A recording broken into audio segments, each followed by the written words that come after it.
Um, as Will said, I believe I'm a practicing architect.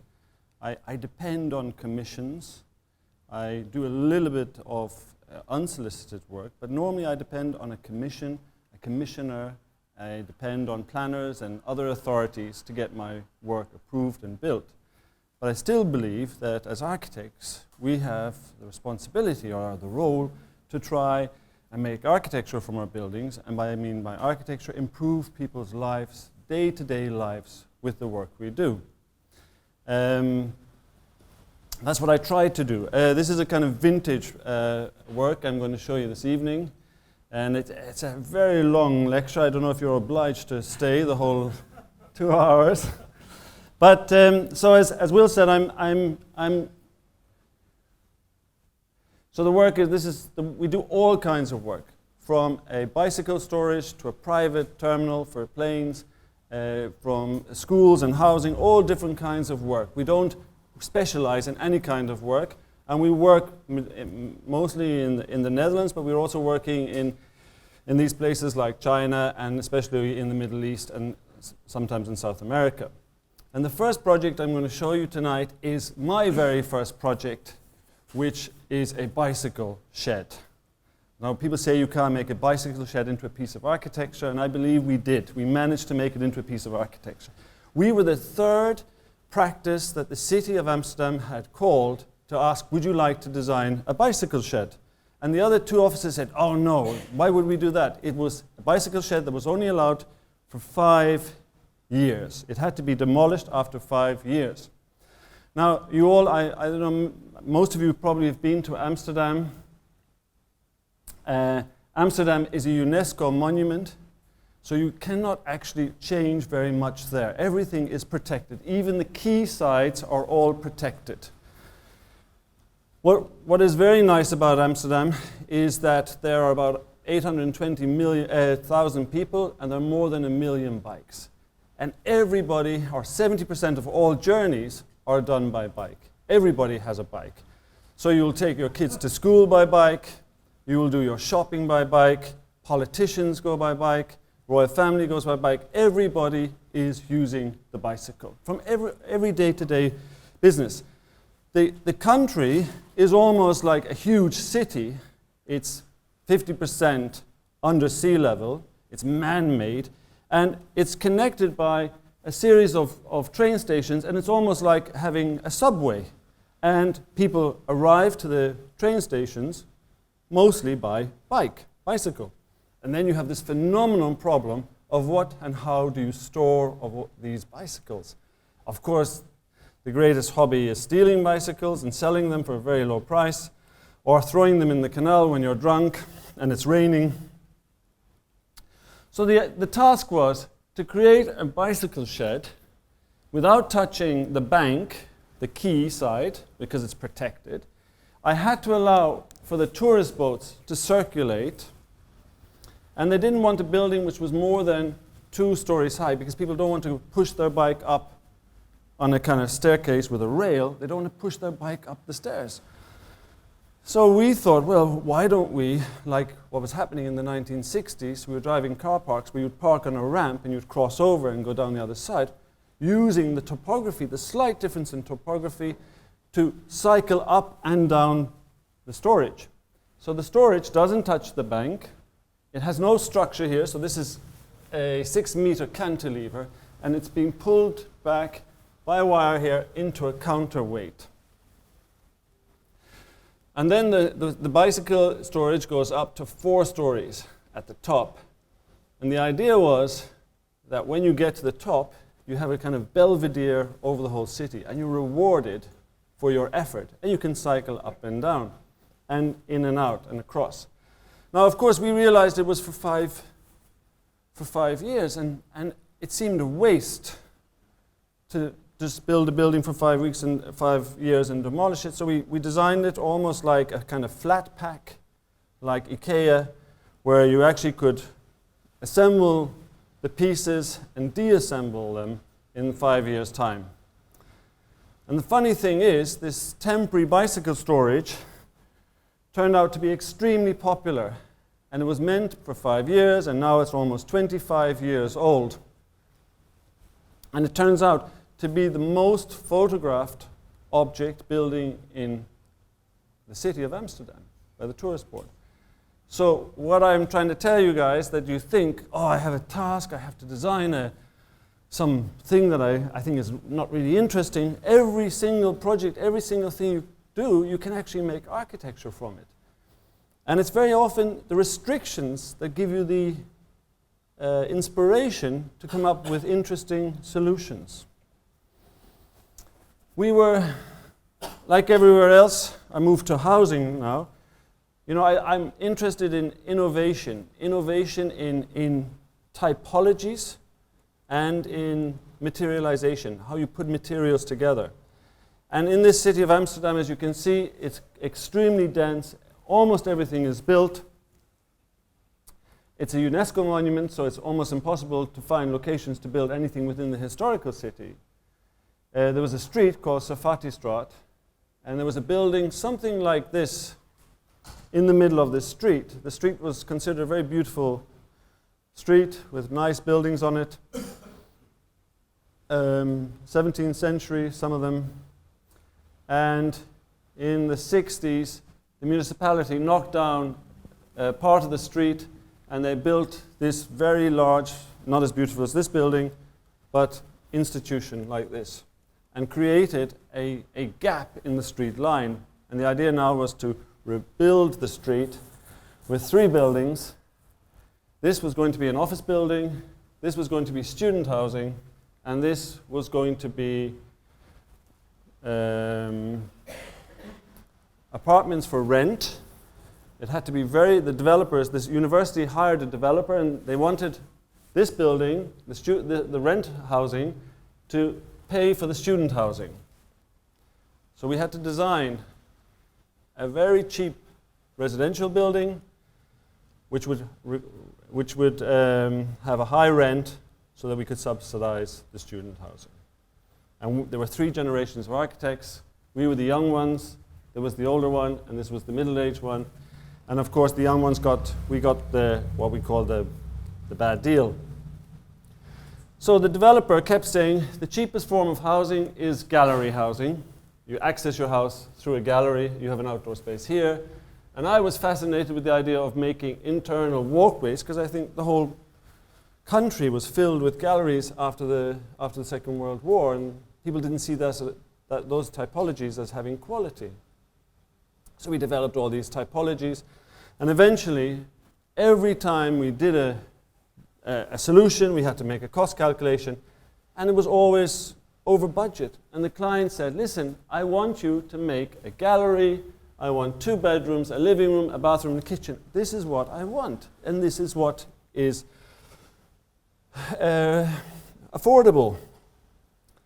So, but the problem with those buildings is that they normally have a window for each function, so a bedroom window, a kitchen window, a living room window. The floor-to-ceiling heights are quite low, and they're not really interesting architecture.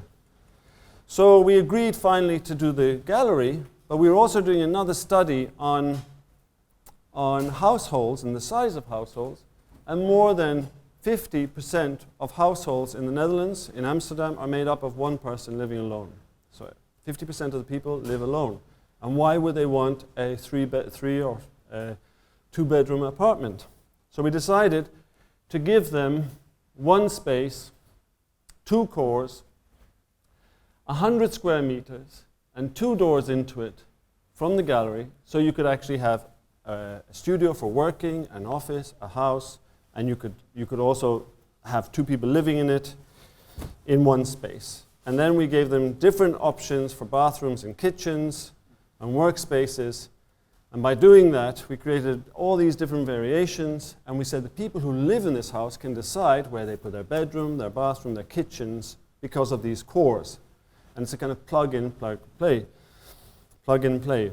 And then we had the gallery. So it was our idea of a kind of new type of gallery housing.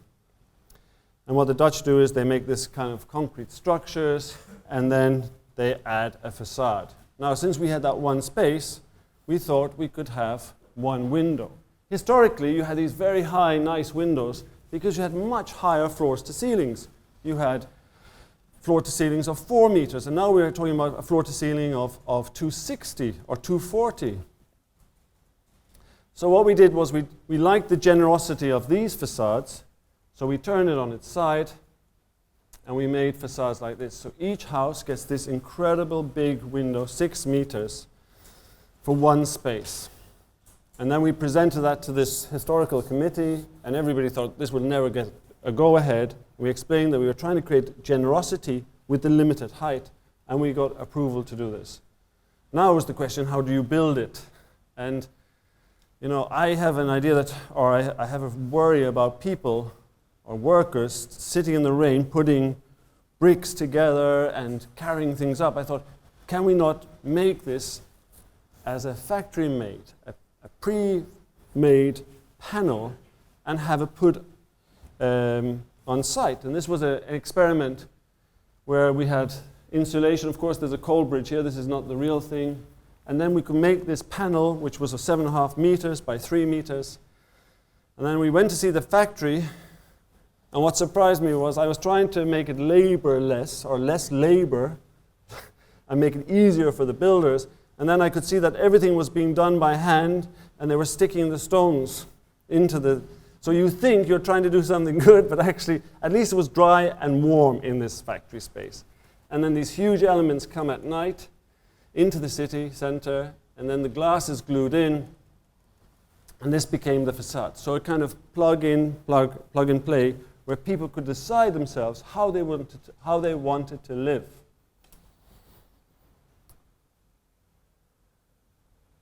And this was the backs of these houses that looked like this, and then we represented that. But what was interesting was, I mean, as an architect, you will do an experiment, and it takes about 5 years maybe, from day one till the building is completed. And then you realize, does my experiment work or not? And it has to be there for another 50 years.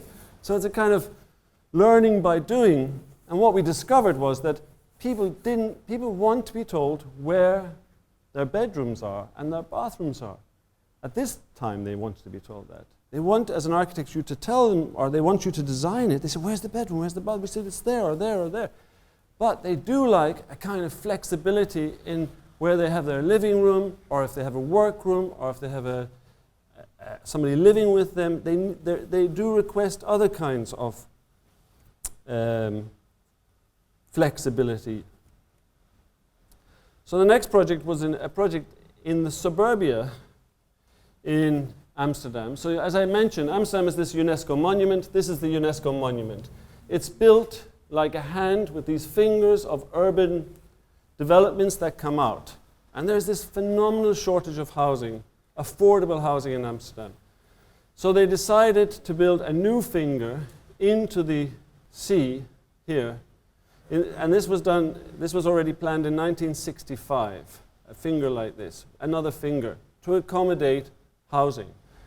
But for 40 years, they had problems getting permission from the ecologists and other groups, other people in society against this finger. But there was really need for affordable housing. So what the city decided to do was to build the land. So they built land, and they started in 1999. This was the site, and in less than 1 year, they built this huge island with 70 cubic million meters of sand. They pump the sand from somewhere, some hole somewhere, and they make this island. Now, this is not Dubai. This is actually for affordable housing. It's an extremely expensive operation.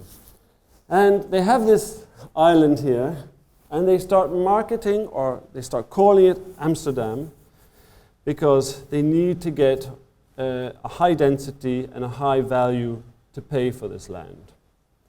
And we were saying, well, this is actually suburbia. This is the outer ring of Amsterdam, and this is a kind of suburbia. And as architects, we see no value in suburbia. What is suburbia? I mean, the quality of suburbia is to be able to park your car in front of your door and to have an outdoor space for a barbecue or something. That's what suburban life is about. If you live in the inner city of Amsterdam, you could spend an hour in the evening looking around the city for a parking space, and that's what people do, but it's not for everybody. In suburbia, you park your car in front of your door. So this was the plan that was made by the city, a grid plan, and we were selected to design this building in the red here. And what we had to do was we had to make 50% had to be ground-bound houses, almost like terraced housing, with your own ground, your own roof, and your front door on the street. And 50% had to be an apartment building to create more density, to get more density in this suburbia. So you were getting a kind of new typology, a hybrid between terraced, row housing, and an apartment building. And because of this incredible density, they decided that the terraced housing could be 3 stories high, it should be back to back, and there should be a car park underneath because of density. So you have single aspect housing in suburbia. So we thought, well, guys, that doesn't work. So what we did was we carved out this narrow block. It's not so wide. We carved it out to create houses which actually had double aspect, light from both sides, and 3 stories high.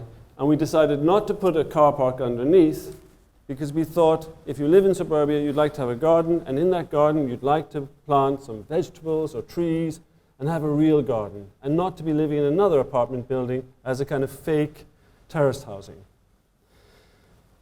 So the idea was the ground floor was designed as a flexible space. It could be an independent apartment for another generation in the family. It could be a workspace or a kitchen, or it could be just a normal part of your house. Then you went upstairs to the next level, where you had the same space like in the Safati Straat, where you had the shaft, where you could actually have a kitchen, a dining room, and a living room. And above that, we had versions with 2 or 3 bedrooms and a bathroom. So we learned that people wanted the bedrooms and bathrooms, but they liked the idea of a flexibility, of a space that they could live and decide how they would like to live.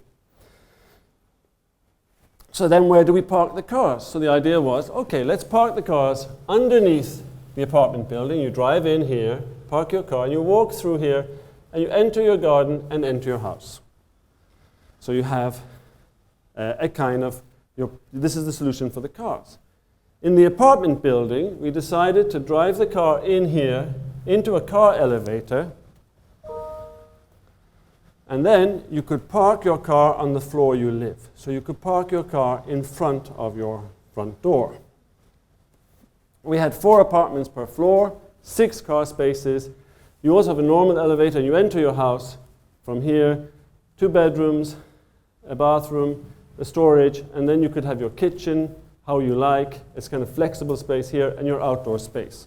So you're parking your car in front of your house and drive-in apartment building. Now there was a reason for doing this.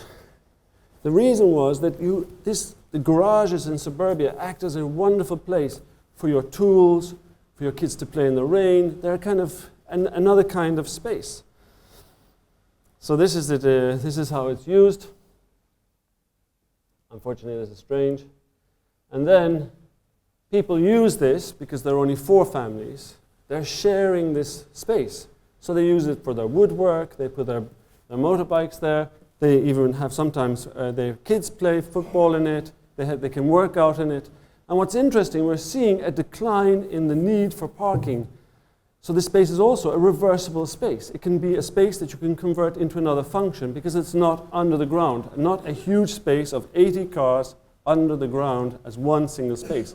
By doing that, it becomes a very anonymous space, and people will never leave anything behind. But in this case, it's a garage that 4 families share.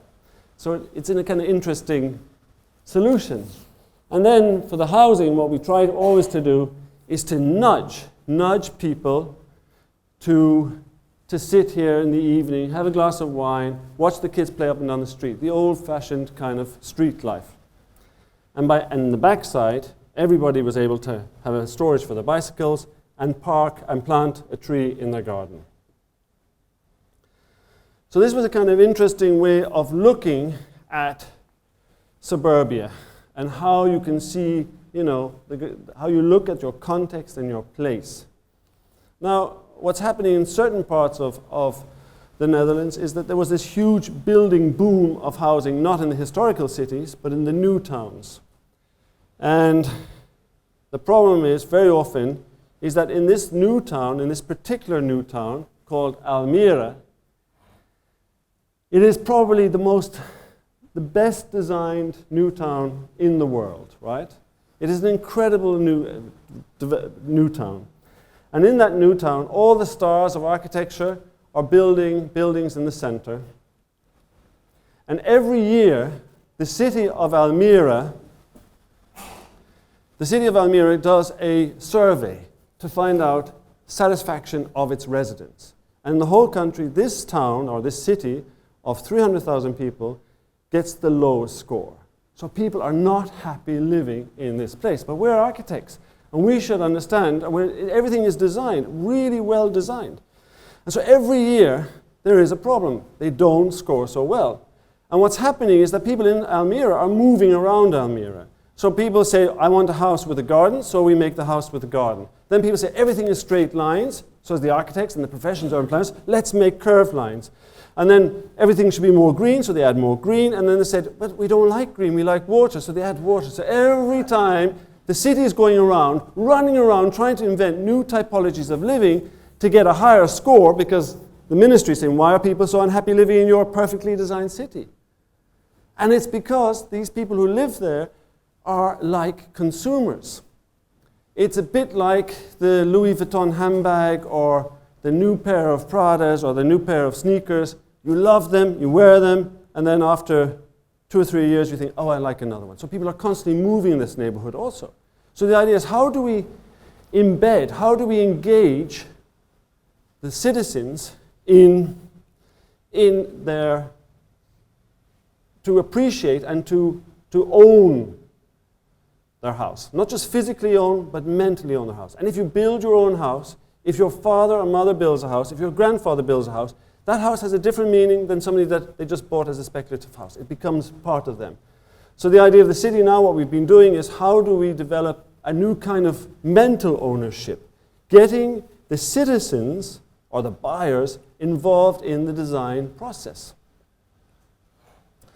So there was a competition open to all developers and architects. Come up with an idea how you can get citizens involved in the design process. So what we did was we found a forum online, a group of freelancers, and we contacted them. We said, would you like to sit with us an evening to discuss what is so wrong in this place and why are people not that happy with the way they live? So I went that night and I decided to bring 3 models with me. I said, you have the house by MVRDV with your individual house in a nice, bright, cheerful color with a back garden or a front garden. Everything is privatized. You have this great project by Utzin where you have housing which has shared spaces but also has their own private space. And you have Atelier 5, again from the same period as this, where these people take care of a forest. And they said, we want to have something that we can share. We have enough houses with a front garden, a back garden, and everybody the same. We want something that we can share, something to share. So we went back to the competition, we rewrote, we made a first initial proposal, and the proposal was to do something like these 2, and this was the first round of the competition. The competition was a bit like Idols. A professional jury picked the first 14, and then the team that got the most buyers would get the site. So if you sold as many houses as possible. So then we had these, we went in and we were selected for this site up against a few others, so we had to win it. So what we did was, we went back to the group and we said, okay, let's go and look at these projects. Let's go to Copenhagen and look at this project in Denmark. And we found an amazing place, but it was extremely dead. And we discovered that it was built for expats returning to Denmark, and you were not allowed to have a child under the age of 16. And there was a 20-year waiting list, so the average residence age was 80 years old. Utzin designed another one, which was much more successful. And then we went to Bern, Australia, to Switzerland, and there, again, these houses never came on the open market. They were always sold to friends. And what they did was they pooled their resources together, and they were able to have a swimming pool, a filling station, and other facilities. These are both projects working about the same size. So we went back to our group of buyers, or potential buyers, and we started showing them different models. You could do this, or you could do this, trying to get them involved in the design process. And it's all just a question of labor. It's a question of making options, discussing options, showing them options. And of course, a lot of it's hard work, and you can see all the faces of these buyers here. They're not exactly happy, and kind of sweeten them up with cake and kind of try to make it kind of fun. And eventually say, okay, I know enough. I've listened to you carefully. I know what you want. Let's come back in 2 weeks' time, and I'll show you the design. So sometimes, like any other commissioner, you also say, okay, now I know enough, I'm going to come up. I think I know what we can do. So we had the site. This was the site. We said all parking outside the site. We would make one huge central space, and in that space, everybody would have a view to that space. You would have low-rise going up to high-rise, and then the idea was people could have the possibility to extend their house. In the Netherlands, nobody can extend their house because of planning laws, but your house could grow with you over time. So these houses here, they could extend their house. I was inspired by Bath Crescent, where on the front side everything was very well taken care of, but on the back side there was all of these extensions and things that happened, changing people's lifestyles, people moving in, their mothers or fathers living with them, they're having their own practices. We were inspired by this, a kind of inside-outside block. So then you have, this went a bit too fast. You have a living space. Sorry, you have it's too fast. And then one of the residents, so these houses extend. Then you have an apartment at the top. You have workspaces on the street side. And then one resident said, she said, my dream was always to have a swimming pool. And we said, well, a swimming pool is not expensive to build. A swimming pool is expensive to maintain. And if we do it together, we'll be able to have a swimming pool. So we then found a swimming pool, which was an organic swimming pool, where you have the water, it's pumped into filters. The green cleans the water and it's put back in, so it's a kind of organic swimming pool. We went to see some, and now the project, in the proposal that we presented for the final round to win the competition, was like this. A 50-meter swimming pool in the middle with houses that would extend over time to meet people's requirements. And then there was an exhibition and a fair where more buyers could come. And we won it. And the most interesting thing about the whole project is that the smallest house is 25 square meters, and the biggest house is 400 square meters, and everything in between. And I thought this was really interesting, because in this city, you have all the same kinds of houses with all the same kinds of people, with all the same kinds of incomes. And what's so attractive about living in a city is that you have different people with different incomes living side by side. And by having all these different typologies and sizes, you have all different types of people living together. And now it's completed. There's 130 units of all different sizes. And then there was the question of how do you build this thing with everybody's needs and materials. So the very first day I went to the site, it was a sand-filled site. So we said we're going to build a building with almost like sand. And we found a very cheap brick.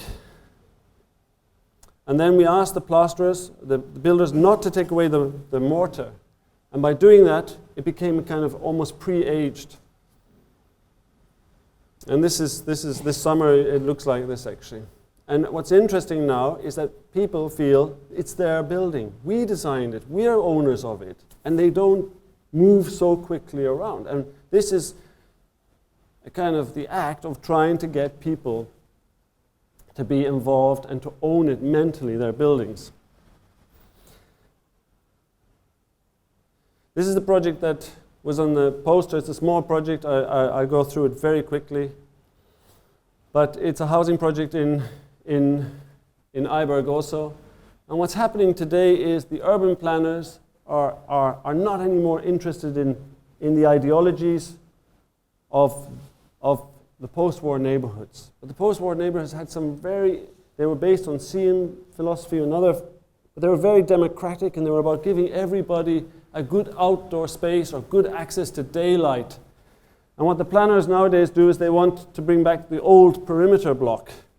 So if you happen to live here, you were very fortunate because you had a wonderful south-facing garden, and if you happened to live in this corner, you had a little garden like that. It's extremely undemocratic. It's all about the big gesture for the city, but not for the residents. So we were given this commission to design these blocks. And the blocks had this incredible south-facing water in front of them. And the urban planners demanded that there would be gardens in here, and there would be no outdoor spaces here. And we thought, this is ridiculous. This is where the sun's coming from. These people have the wonderful sunny garden, but these people are living with a north-facing garden. So the rule was that this had to be 100% built, that what's called the Royal line, the street line. What's that in English? The street line? Yeah. So what we did was we said, okay, we want to give everybody a quality south-facing outdoor space. This is on the one side. And then our idea was to introduce a door that was used by the fire brigades, where you could open it up with the press of a button, and then your house opens out onto the street. This is a typical sunny day there, and everybody has this space where they use, and their living rooms come out, and then they really connect with each other.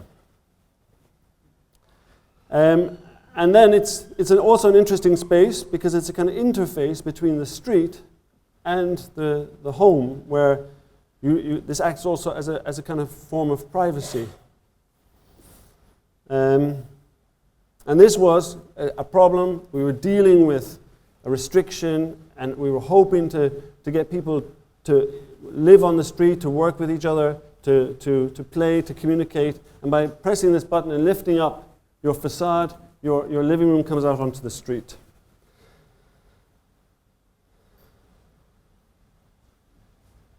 Of course, as you see, there's a lot of this housing projects. They take a lot of time. There's a lot of commitment.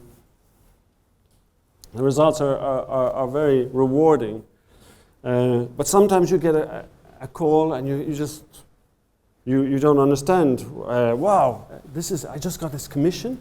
So we get a call from Schiphol, the airport, and they said, we'd like you to design a VVIP terminal. And I said, guys, I understand what VIP is, but I've never heard of VVIP. And they said, well, VVIP is very, very important people. And I said, oh, okay. And I said, so who's going to be using it? Well, they said, well, the Queen, the King and Queen, the heads of states, the billionaires or the celebrities, they will be using your building. And they said, I said, so what are you using today? And they said, we're using an old terminal today. So I went there and had a look at it, and this is what they were using. I said, wow, I'm much better off at EasyJet than these poor guys are. But they said, we're very happy with the building we've done at Rotterdam Airport. Maybe you should go there for inspiration. So I went to Rotterdam, and this was the building that they had built. And this is the building, and you drive up here, around the roundabout, you go through the building, you cross the zebra crossing, and you go to your plane. In Amsterdam, they were using buses, and it's always raining. At least this month it was. So I said to them, guys, why can't you think of something like this? I said, look at this guy. He drives up, he's covered from the sun or rain, he walks through, and then he goes to his plane, and his plane is also plugged in under a carport or a plane port. And I mean, he has two actually. This is normally there are two. There's his and hers normally here, but she's shopping today, I think. So you all know who lives here, actually, don't you? John Travolta, yeah. So we were inspired by this. We were inspired by how technology, like planes, at one point would come into the buildings. We seem to have lost that. Now buildings kind of have these strange, ugly bridges that go out to them, but the planes would come into the building, and the connection between machine and architecture was much closer. We really were fascinated about this. But this was the location, and the location had this wonderful view out over the runway with all these private planes. And they had a height restriction, so it could not be more than 10 meters high. And the thing was that the airport had tried for 10 years to build a new building, but there was no business case. You know, airports have very strict business rules, and things have to have a business case. And they couldn't, because this building was being used by maybe 10, 20 people a day, a proper terminal, and for 10 or 20 people a day, it wasn't, or maybe 100 max. It was never a financial business case. So we said, okay, why don't we add an office building as a supporting act? So you had a terminal here, office here, and you had the drive up here. You enter the building, and if you were a normal citizen, you'd enter the building, the plane came in here, and you went straight onto the inside the building. And if the Queen came, or King, he doesn't have a passport, so he can just drive straight through and onto the car next to the plane. So that's how the floor plan works. You can see it there. And then this was the drive-through for the VVI, the Queen and the King, and the others would just have to go through, and the plane would come under. So we were very excited about this. And then we presented it as our preliminary design to the board, and the board said, guys, we've done a cost calculation, and your canopy is far too expensive, so we love the rest of the building, but take away the canopy. And I said, please, guys, give us 2 weeks. I have to have the canopy. So what we did was, we decided to economize the building. So what we did was we filled in spaces. We filled in the spaces, added more office spaces. And then we had a drive-through through here for the VIPs, the Queens, the King and Queen. And then we filled up more square meters, and by doing that, we were actually able to say, within the same volume, it's a much more efficient building, and the numbers will add up. And they said, but now we gave you a program of, 2,000 square meters of offices. Now you have 3,500 square meters. We have to rent it. And the renters are not now anymore related to the aviation. They can be any renter. And everybody working today has a camera with them in the form of a phone. And they will photograph the celebrity, and they can sell it immediately. So you're just adding another problem. So take away the canopy. We said, no, this is a design issue.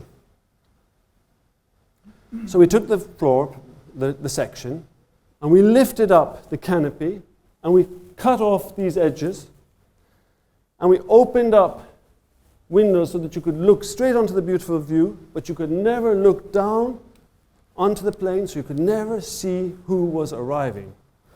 And the same happened on the backside. So the whole building became a building designed where inside you had beautiful views of the landscape, but not who was coming and leaving the building. We had to present it to the Royal House then, and they said, I said, and this would be the drive-through for the Queen and the King, and they said, but the King and Queen, they actually don't come by car, they come by bus. But finally, anyway, we were able to convince them, and we decided to make it silver, glittering silver, with a kind of pink glass. So this is, again, showing what I'm trying to demonstrate, is that you have to find the restrictions are the solutions, actually. And not that, I often say, people say, I was thinking. When I was teaching, they would say, I said, what did you do this week? I was thinking. I wasn't inspired. So just start building, making, trying options out, and looking at restrictions, and then you'll find the solutions. Now, I think what we've tried to do is, we treat the bicycle storage the same way we will treat this. It's about giving everybody, improving everybody's situation. And you see, this is from inside. And then nowadays, everybody looks for a building, not anymore from a map, but from Google Earth. So we're always putting the names of the buildings on top of the building so you can find, oh, where is it? That's it.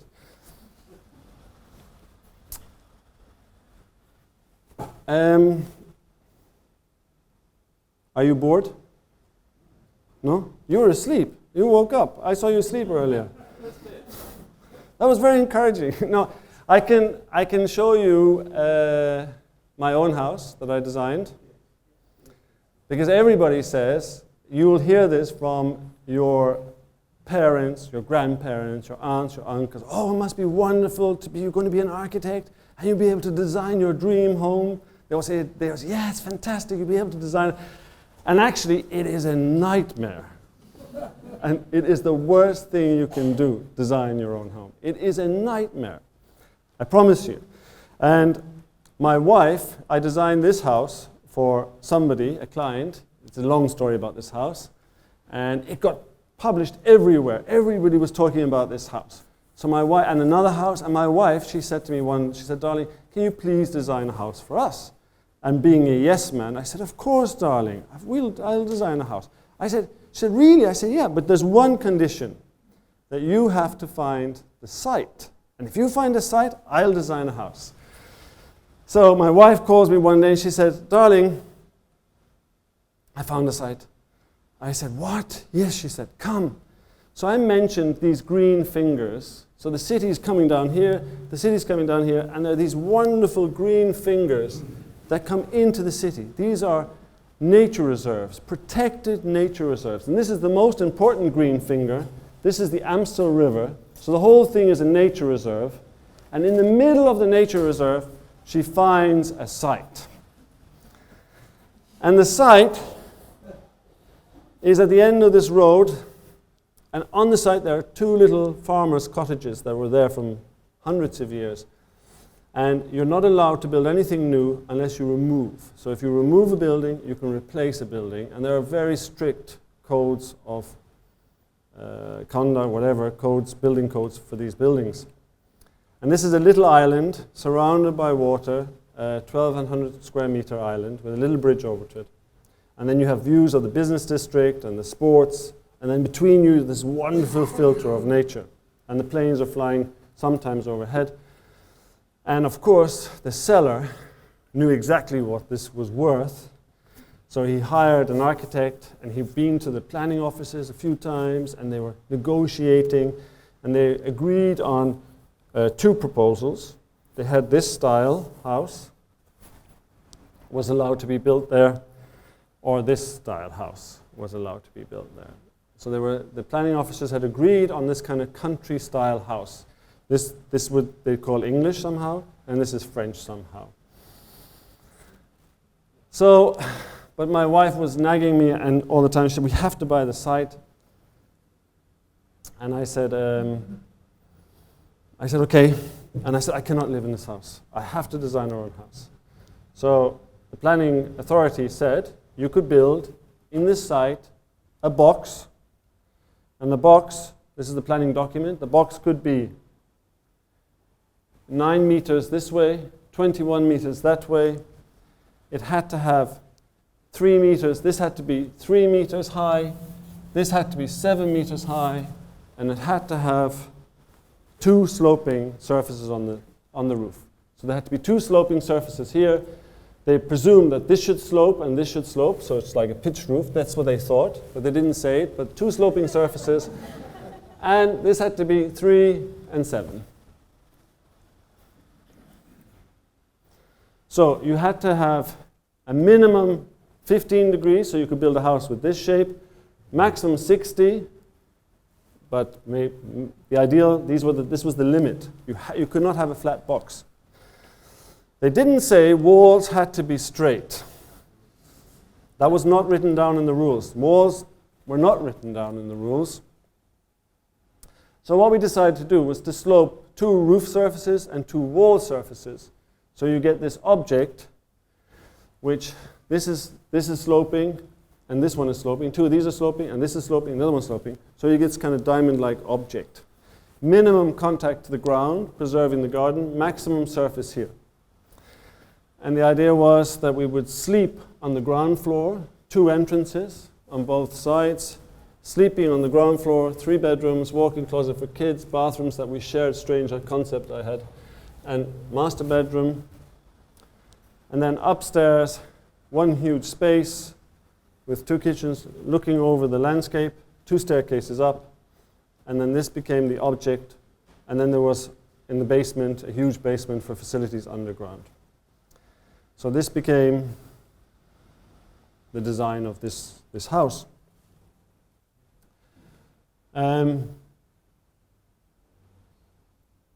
We went to the planning authorities, and they said, "Hey guys, you really don't understand the rules. This is not the rules."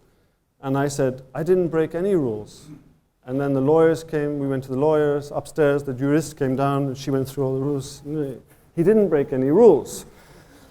But there is now this quality team, which is made up of politicians and architects, and they examine every plan. It's anyway throughout the whole country in the Netherlands. But there's also a stricter one for here. So then what I said to them, I went there and I said, "Listen, I'm inspired by these objects from the Second World War that are guests of nature in the landscape."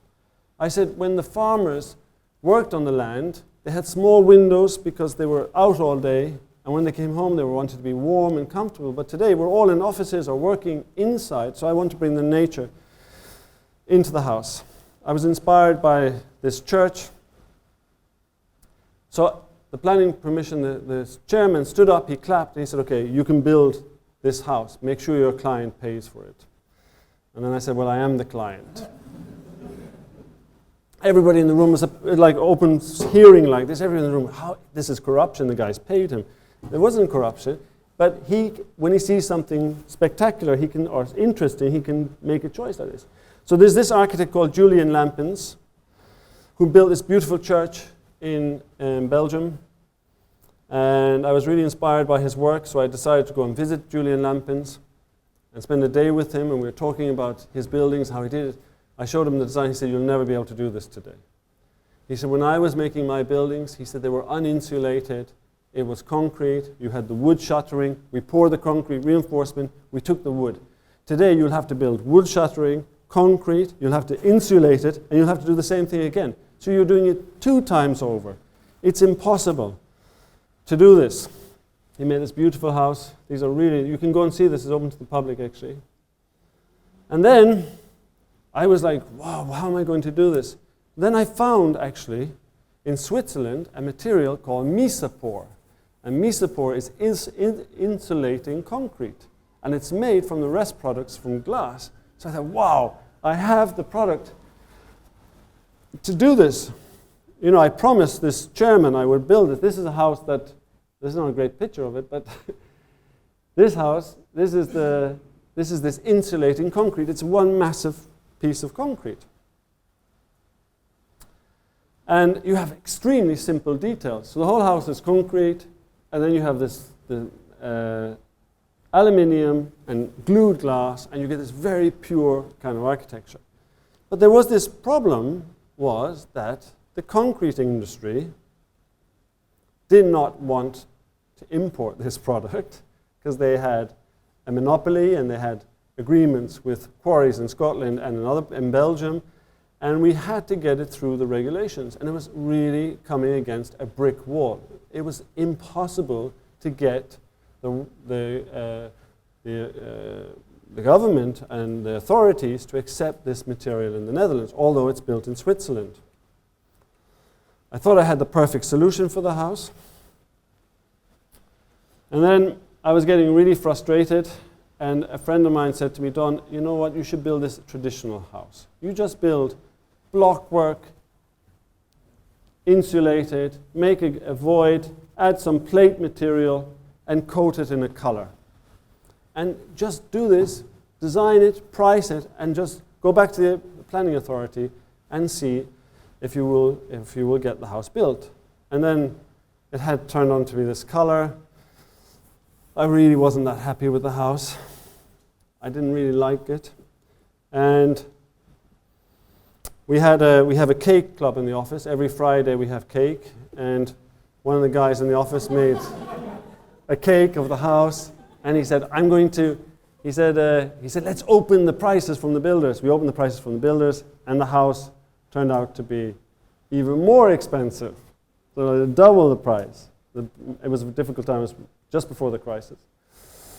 And it turned out that this house was actually, the problem was the structural engineer was telling me, hey guys, it's 3 houses. This is normally one house, 7 meters, another house, 7 meters. You have a house of 3 meters. So we kind of rationalized it. And a small rationalization. And then, one day, I found these guys building a swimming pool for a neighbor. I said, what are you doing? And they said, we're making a swimming pool. I said, how do you do this? Well, we build a block wall, and then we insulate it, and then we put metal work, and then we spray the concrete, and then we tile it, and then you have a waterproofed swimming pool. And I said, wow, can you build a house? And they said, well, we never did it, but we can't see why not. So then we had this detail. We have block work, insulation, and this concrete, 6 centimeters wide. So we started construction. So can you imagine this house is, this point here, where you're standing now, is -3 meters below sea level. So the basement is like -7 meters below sea level. This canal here is already -3 meters below sea level.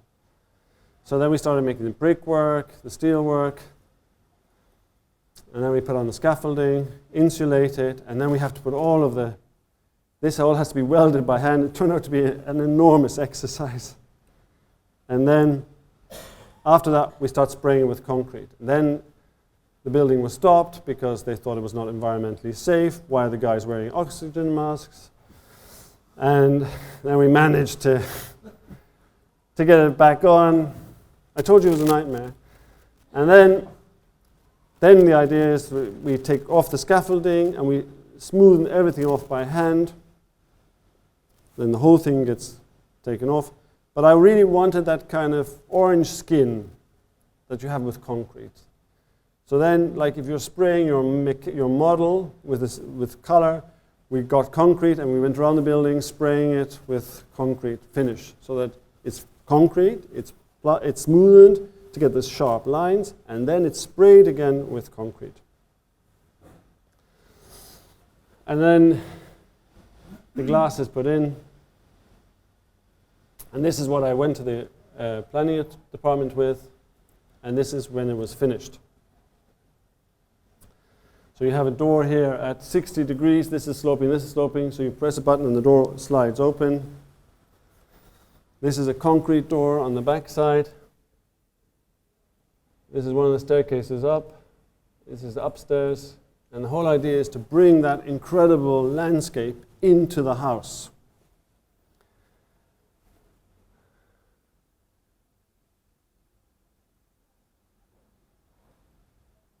These are the bedrooms, and the most wonderful thing about these is that the glass has no reflection. Here it does, but in reality it doesn't. So it almost feels like you're sleeping outside. Look at this window in this room. It feels like there's nothing between you and the outside. And then the house looks like this today. It was always meant to look like this. So it became then completely overgrown, and it becomes this kind of like piece of nature. Now when I started it, I was getting all these death threats and people, it went all over the world. And there's a video I want to show you from Korea, and then I'll stop actually. Do we have sound? 우리들의 일과 집 드림! 세계의 집과 가족 이야기. 그 첫 번째 나라는 바로 네덜란드. 인간이 만들어낸 최이상의 나라 네덜란드는요. So everybody came to see the house, New York Times, Sunday Times, China Post, even Koreans. 효율적이면서도 독창적이고 자연 친화적인 맞춤형 주택으로 집에 대한 만족도가 높아 세계적으로 주목받고 있는 나라. 도심에서 조금 벗어난 이곳에요. 아주 특별한 집이 있다고 하는데요. 와우, 저기 보이는 집이 바로 소드하우스입니다. 오, 이렇게 특이한 집은 정말 처음 봤어요. 정말 이 주위는 약간 시골 풍경이지만 이 집 모양은 거의 무슨 SF 집인데요. 과연 이 집 안에 사시는 분은 어떤 분인지 일단 배를 한번 눌러보겠습니다. 예. I'll stop it in a minute. Just 1 minute.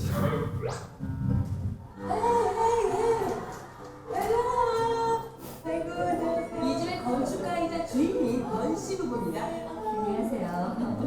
Very beautiful. 아, 고마워요. 역시 예뻐요. 집 구경 좀. 이렇게 쿨하셔. 오. 아니, 지금 침실이에요. 침실. 아, 근데 이렇게 너무 다 보이게 이게 해놓으면은 그렇지 않을까요? 아, 괜찮아요. 아니, 주변에 아무도 안 살거든요. 마치 숲속에서 자는 기분을 느낄 수 있어요. I'm great Korean, huh? 침실. 자, 옆에 욕실이 있어요. 침실 이거 집에서는 있을 수 없는 일인데. 우와, 심지어 욕실까지.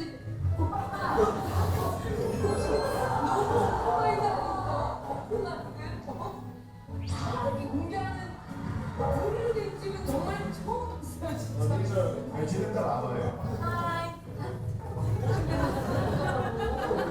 내 옆에는 큰아들 오세요. 아들이 얼마나 오픈되어 있으면 되게 팬티가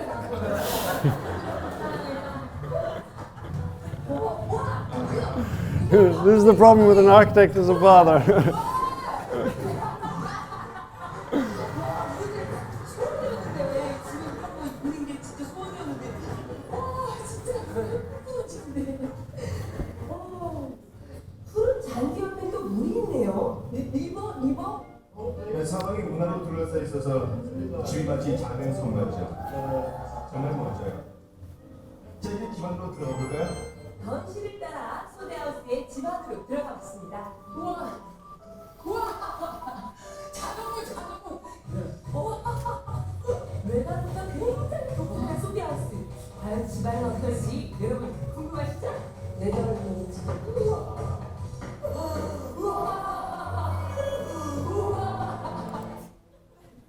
So guys, that was it. I hope I wasn't too long.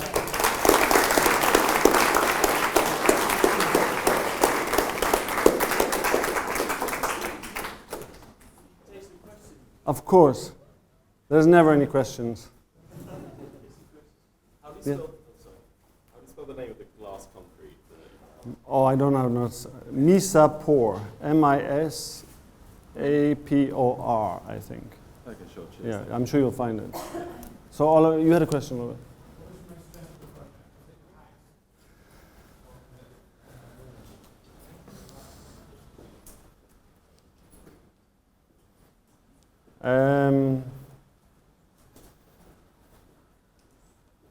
I don't know actually. They say it's a bit like, people often ask, which is your favorite project? And then they say they're like your children. You like them all for different reasons. I think each project had its stress actually. Each one has its own kind of stress related to it. It's difficult when you're designing for yourself because you don't want to come home and discuss it at night and you're like, oh, I don't want to convince my wife. And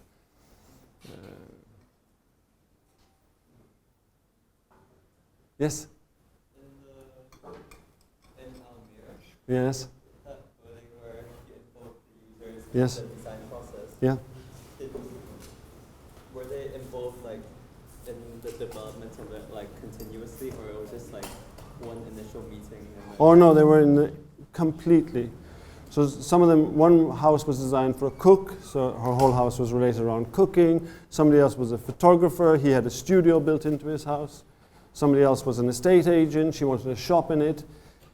It was, everybody wanted their one-to-one attention, tiny changes to their bathrooms. You understood everybody's issues and their private lives and their relationships.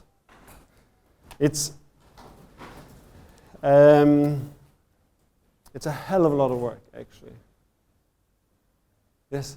How did that work practically in terms of who was your client for that? The client was a developer, and he wanted to sell the houses. He did sell the houses. So he got buyers on board on sort of Yeah, the Western market. We had these days where we would have a caravan, we would advertise, different buyers would come.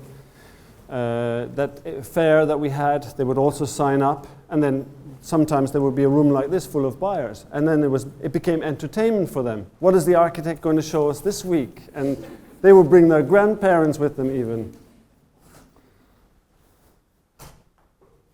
a way, that's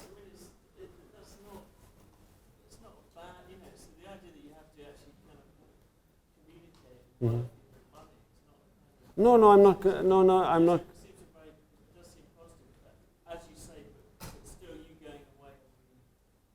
Oh, I did another one for elderly people, and the developer, the corporation, said they will never accept this, and the idea of adding their outdoor space, their balcony, to the gallery, and they did, and I had to make one-to-one models of it, and they accepted it, and then we went through a whole learning process where I was interested in case study houses with all this glass and light, and then I would go back and they would say, Don, come look, I bought these black chairs. Architects like black chairs, don't you?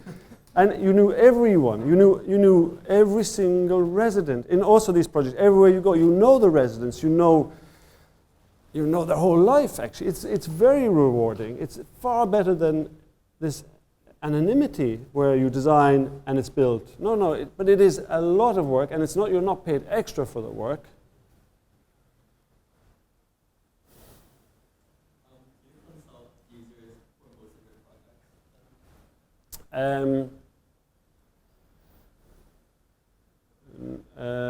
We're very involved with the users. If it's a school, we like to really understand the school and the teachers and the pupils, and we do a lot of research. We really want to get in under their skin. I always say, if it's a private house, I always say the house is a portrait. It's a biographical account of the person. And that's funny because when the photographer came to photograph my house, I never spoke to him about this. He said, you know what, it's funny, this house, but this house is a bit like you. And he said, it doesn't fit in, but it's very comfortable and nice to be there. And that's what, I think it's very important, but also place. Now I'm very concerned. I was inspired by this British writer, David Goodhart, who came up with this concept or this theory of somewhere versus anywhere. And of course it's related to the Brexit movement and people voting against and voting for. But I found what I was interested in was how can we build or design buildings for somewhere and not anywhere. Sometimes I look through internet or to Instagram, and I sometimes can't tell the difference where the buildings are. And I'm really now interested in how to make buildings from somewhere. And that is looking very closely at the context and the users. And that's what my next big thing is, what I'm really into.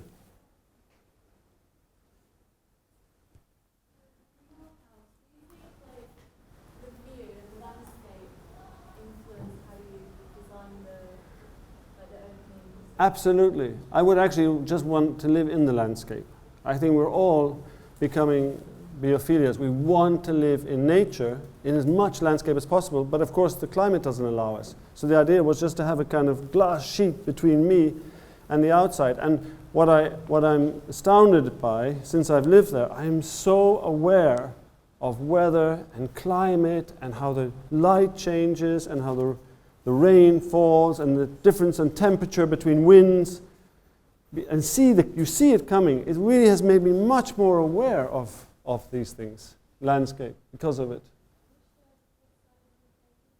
It's west. The main line is west, it's south, and I probably would have changed a little bit because of that now. Because when I lived in the cities, I've always grown up in cities, I was never really aware so much of the big differences between winds and the rains and the light. And I know exactly where the moon at different times of the year will rise and set, and the sun, sunrise and set, and the moon. The Ithaca project was a plugin city, a plugin development that could be altered during the years, or there were different rooms and like different houses, and they were altered from the beginning. And that's it. No, so the thing is, in the Netherlands, you're allowed to extend your house by 2 meters 40 in one time, right? A small extension, like a little add-on. And the idea of these houses was that you could extend, you had these long gardens, and you could extend the whole house throughout your life, at different times. And my question is, did you have to do it after, or could they employ? They can do whenever they want. And they could employ any architect? Yes. You didn't have the... No, they don't have to. There's a restriction in height. They have only and that's it. And so the block then becomes very organic from the outside, and it's very pure from the inside. It's kind of inside-outside block.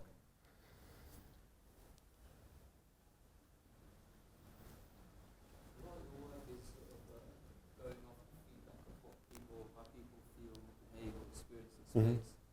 In fact, you had that research group of people who used their feedback to generate ideas. In some ways, you're collecting data back from people. I'm just wondering, what do you think? Have you ever gone as far as collecting data formally, or what you think could happen in the future in terms of collecting more solid data on how people experience? I think the Dutch architectural scene is very much about data, actually. They even had there was MVRDV, and they had a studio at Delft, and it was called Datascape, and they were really collecting the data. We all do that, and we're also doing research projects parallel to this, and that feeds into also this data. But I don't think it should just be completely data-driven. You have to filter it, you have to alter it, and you have to make decisions. You have to come up, like I said to those people, the residents, I said, now you go away and let me really be your architect. Now I've understood what you want. And just like I would deal with any other client, I don't want the client to start drawing. We don't want that to happen, or we don't like that. But we listen to them all the time.